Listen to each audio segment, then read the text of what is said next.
park because it is owned by Israel. It's an official Israeli Antiquities Authority site, but it's managed, it's financed, and it's run completely by Christians, mainly from the United States, and they're the ones that are responsible for everything that you see here. And they have called the place Blossoming Rose. That's where that name comes from. And you may have heard of that phrase before. It's from a prophecy that the desert shall blossom as the rose, which is going to happen when Jesus returns. But they're trying to get a little bit of a head start right now. And what you see all around the park was all planted here.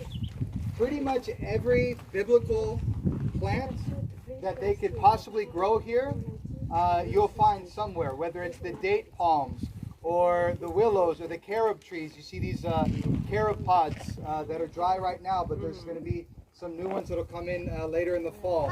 Bougainvillea, I mean, just all kinds of trees all through here. All right, so that's where the name all the way around goes, where that name comes from, the Blossoming Rose. I want to show you one very interesting biblical tree right this way in the shade. Alma, rubber shoes mo. Ha? Kirin pa siya.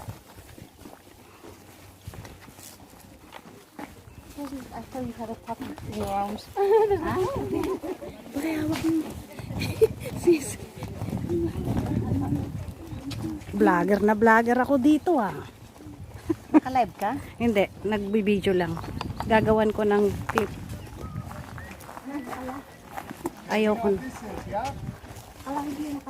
Olive tree.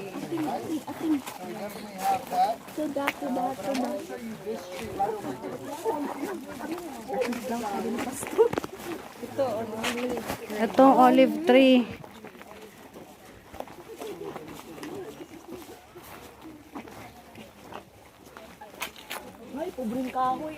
Now I want you to tell me what you think in the ancient world, what the most valuable thing you could possibly have to sell, to give, to trade. What would be one of the most valuable things you could have? Probably spices. Spices, okay.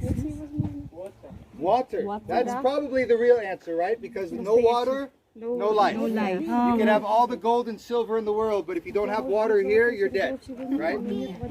But in the ancient days, all the way up even through the Roman Empire, there was a certain oil that was so valuable, they say that it was even more valuable than gold in the Roman Empire. And it was from a tree called the persimmon tree. And this tree is believed by Jewish scholars to be one of the 11 spices and ointments that came into and was used for the incense altar in the tabernacle and then later in the temple, which is more or less, you know, they really keep all those ingredients secret because they don't want it to be recreated and used for other purposes. But it was one of those 11 spices that was used, and then later on, after the kings of Judah and Israel, after Solomon, it was also used to anoint the kings. And they so happen to have one of those trees here. So what I want you to do, there's not a lot of fruit on them, but there's a part right here. Can everybody see where I'm at? We cut it open a little bit. You can rub your finger on it, and there's an oil. I want you to smell. Yes, yes. You can take it, and you can smell it. It's a beautiful fragrance.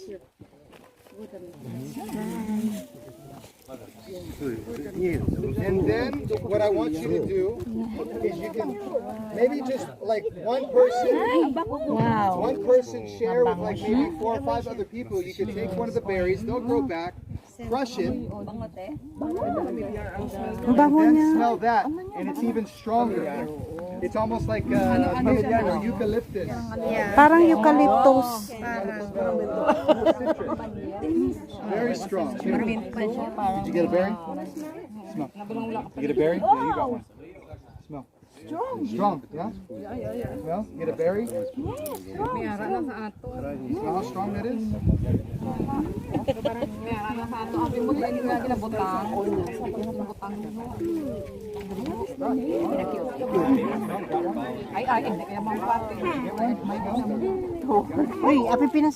this was one of the most important spices that they had, not just in the Arava, not just in the Negev or in the desert this was famous all throughout the Roman Empire. As a matter of fact, over in what is Jordan today, there is a map that was found as a mosaic on an ancient church floor, probably from the Byzantine period, right after the Roman period. And they had a map of this whole region. And where Tamar is right now, where we are, they had a picture, a mosaic of this tree.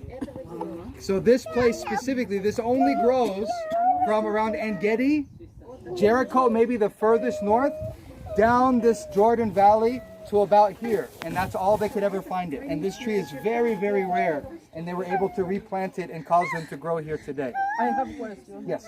Is it still usable to these days? Yeah, it's still usable. Yeah. It's called persimmon oil. I don't know how common it is or how rare it is today to be able to get. I know it's very rare here in Israel to be able to grow it, but you can find it. They called this, how many of you know Chanel number 5? Did I say that right? Because I don't use perfume, so I don't know what it's called. This was the Chanel 5 of the Roman Empire. So strong, Pastor. Very strong, still. I'll smell good for at least 5 more minutes. Chanel. Kahit hindi tayo makabili, at least nasa kamay natin ang Chanel. Nakahawak na ng Chanel.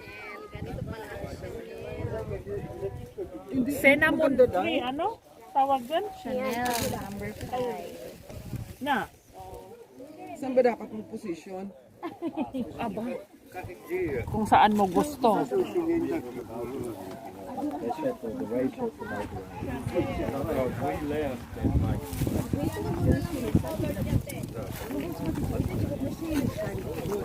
Wala не посох.